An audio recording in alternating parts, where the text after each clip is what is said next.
وہ ایک مطالبہ وہاں کنسسٹنٹلی آتا رہا ہے کہ ہمارا ایک ہیرو آپ کے پاس قید ہے جس کو وہ چاہتے ہیں، اور اس کے لیے وہ سفارتی حدود سے بھی نکلنا چاہتے ہیں، خارجہ آداب سے بھی نکلنا چاہتے ہیں، یا پاکستان کے اوپر اسی طرح کی کوئی جنگ مسلط کرنا چاہتے ہیں۔ دیکھیں صاحب، یہ اسلام آباد ہائی کورٹ میں ججز آئے، سندھ سے بھی، بلوچستان سے بھی اور پنجاب سے بھی۔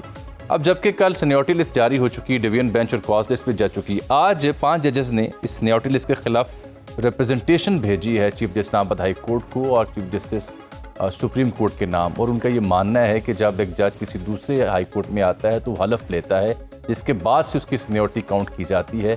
ایسا نہیں ہے کہ جس سینیورٹی کے ساتھ وہ آ رہا ہے اسی کے حساب سے اسے گنا جائے۔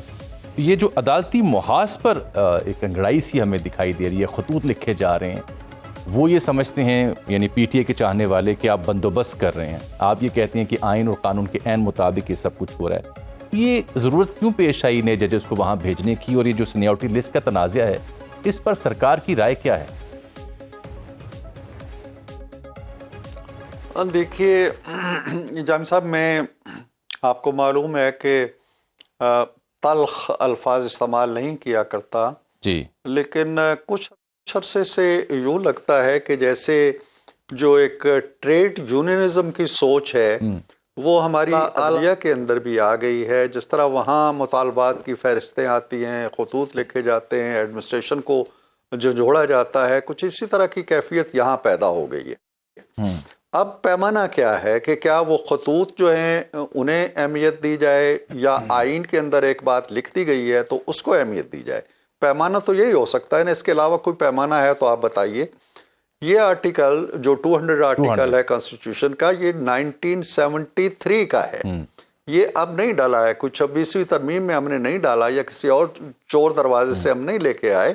یہ اوریجنل جو آئین بنانے والے ہیں جج صاحبان نے جس کے تحفظ کی قسم کھا رکھی ہے، اس آئین کے اندر یہ لکھا ہوا ہے۔ اب انہیں اپنی قسم کا بھی پاس ہونا چاہیے، آئین کا بھی پاس ہونا چاہیے، اور پھر یہ بھی دیکھنا چاہیے کہ کیا ہم جو خط لکھ رہے ہیں یہ آئین کی اس اسکیم کے عین مطابق ہے یا نہیں ہے۔ اور پھر اس پرٹیکولر کیس کو دیکھیے، اس میں ایک صدر پاکستان ہے جو جوڈیشری سے باہر کردار ہے، باقی سارے کردار جوڈیشری کے ہیں، یعنی 3 جج جن کی کنسنٹ لی گئی وہ بھی جوڈیشری سے ہیں، ان تینوں کے جو چیف جسٹس صاحبان ہیں وہ بھی جوڈیشری کے ہیں، 6 بندے ہو گئے، 7واں بندہ ہو گیا اسلام آباد کے چیف جسٹس، اور 8واں بندہ ہو گیا پاکستان کے چیف جسٹس۔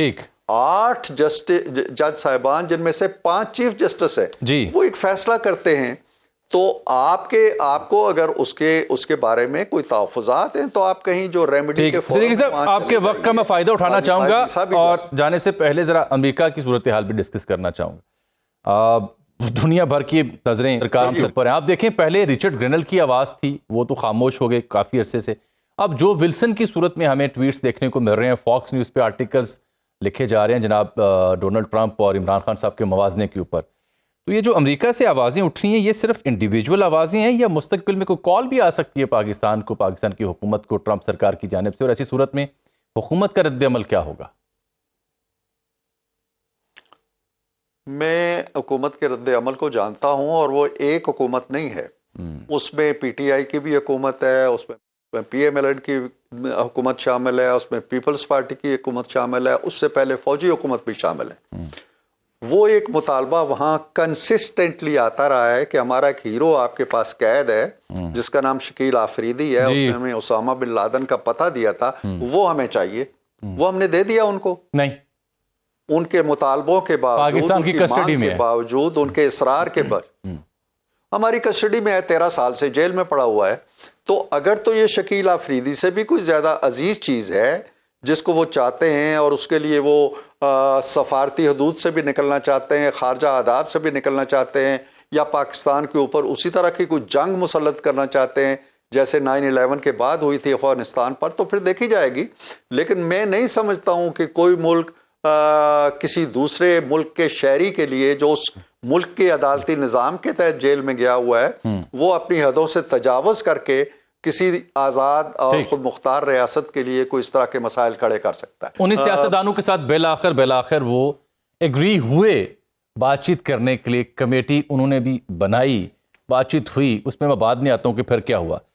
لیکن انہوں نے ادراک کیا، کمیٹی بٹھائی، اس معاملے میں انگیج ہوئے. تو اگر اسی طرح سے اب وہ کہیں اور خط لکھنے کی بجائے پرائم منسٹر کو یا صدر زرداری کو یا نواز شریف صاحب کو خط لکھیں تو پھر کیا آپ داد دیں گے؟ یہ قابل تعریف عمل ہوگا؟ دیکھیں میں داد دوں یا نہ دوں، لیکن مجھے وہ دن دور نہیں لگتا ہے. آرمی چیف کے بارے میں، موجودہ آرمی چیف کا راستہ روکنے کے لیے وہ 2 دن پہلے یہاں پنڈی اسلام آباد میں ایک لشکر لے کے آ گئے تھے کہ یہ نہیں ہونا چاہیے. پہلی دفعہ ہماری ہسٹری کے اندر انہوں نے اسے کوچہ و بازار کا موضوع بنایا آرمی چیف کی تقرری کو. وہ بن بھی گئے تو اس کے بعد جو انہوں نے لب و لہجہ اختیار کیا، جو ٹویٹس کیے، جو کچھ کہتے کرتے رہے، وہ سب کے سامنے ہے. لیکن آج وہ اس نقطے پہ پہنچے، اس نقطۂ دانش پہ پہنچے ہیں، اس حکمت آفرین نقطے پہ پہنچے ہیں کہ نہیں جی اسی کو خط لکھنا چاہیے اور وہیں سے انہی کے پاس میرے مسائل کی کنجی ہے. کل اگر وہ نواز شریف کو خط لکھتے ہیں تو مجھے کوئی تعجب نہیں ہوگا، وہ زرداری صاحب کو بھی لکھتے ہیں تو مجھے کوئی تعجب نہیں ہوگا. مجھے خان صاحب کے کسی بھی کردار و عمل کے حوالے سے یا پہلے سے جو ان کا موقف ہے اس سے منحرف ہو کے کسی اور موقف کی طرف جانے میں، ہمیں بھی تو وہ چور ڈاکو کہتے تھے نا. وہ کہتے تھے مر جائیں گے پی ایم ایل این سے بات نہیں کریں گے، زرداری کی جماعت سے بات نہیں کریں گے، کی نہ بات انہوں نے. تو اس لیے مجھے کوئی تعجب نہیں ہوگا کہ وہ خطوط جن لوگوں کے نام لیے ہیں وہاں بھی جانا شروع ہو جائیں. لیکن خطوط کی یہ مشق انہیں کہاں لے کے جائے گی؟ یہ اس وقت ہوگا جب وہ اپنے جو کتاب سیاست ہے اور نصاب سیاست ہے اس کے اندر تبدیلی کریں گے، ترمیم کریں گے، اور جو جمہوری رویے ہیں، جو جمہوری اقدار ہیں، جو پارلیمانی اقدار و روایات ہیں، ان کے اندر ڈھلنے کی کوشش کریں گے تو بات بنے گی، ورنہ نہیں بنے گی. ٹھیک. مذاکرات شروع ہوئے اور پوری قوم، تمام طالب علموں کو سیاست کے صحافت کے خوشائند لگا کہ بڑی سیاسی جماعت مل بیٹھی ہے حکومت کے ساتھ اور الائنسز کی صورت میں مل بیٹھے ہیں. ان کے 2 نکاتی مطالبات تھے بنیادی. ایسا کیا ہوا کہ آپ سب لوگوں کو میں سن رہا تھا، دیکھ رہا تھا، انتہائی مثبت یقین جانے اثرات اس کے مرتب ہوئے پورے معاشرے میں کہ شکر ہے ہمارے سیاستدان مل بیٹھے ہیں. ایسا کیا ہوا صدیقی صاحب کہ اچانک یہ سب ختم ہو گیا؟ کیا ان کی بات درست ہے کہ آپ نے مطالبات پہ کوئی عمل درآمد نہیں کیا اس لیے مذاکرات ختم ہوئے، یا وچلی گل کچھ ہو رہے؟ ٹامی صاحب دیکھیں، میرا خیال ہے کہ یہ سوال ہم سے پوچھنے کا نہیں ہے، اور نہ ہی سوال کا جو اسلوب آپ نے بنایا ہے یہ بھی نہیں ہونا چاہیے. سوال یہ ہونا چاہیے کہ جب آپ نے اتنی محبت کے ساتھ اور رغبت کے ساتھ اور ذوق و شوق کے ساتھ ایک کمیٹی تشکیل دی، وہ کمیٹی چل کے 3 دفعہ گئی اسپیکر کے پاس اور کہا جی وزیر اعظم سے التماس کریں کہ وہ کمیٹی بن گئی. آپ ان سے یہ سوال کریں کہ 42 دن ان کو لگے اپنے تحریری مطالبات ہم تک لانے میں. یہ یقین جانے یہ تمام معاملات میں ان کے سامنے رکھ چکا ہوں، پی ٹی آئی کی قیادت کے سامنے. جب بھی میرے پروگرام میں رکھ چکے ہیں تو پھر ان سے جواب مانگے نا. پھر ان سے جواب مانگے کہ جب آپ لکھ کے دے آئے تھے کہ جی ہم 28 تاریخ کو یعنی 7 ورکنگ ڈیز کے بعد جواب لیں گے، تو آپ 7 ورکنگ ڈیز سے 6 دن پہلے کیوں نکل گئے؟ ان سے پوچھیں. ہم تو اس کے بعد بھی ایکسرسائز کرتے رہے، وہ نکل گئے تو بھی ایکسرسائز کرتے رہے. اس کے بعد بھی 2 میٹنگز ہوئی،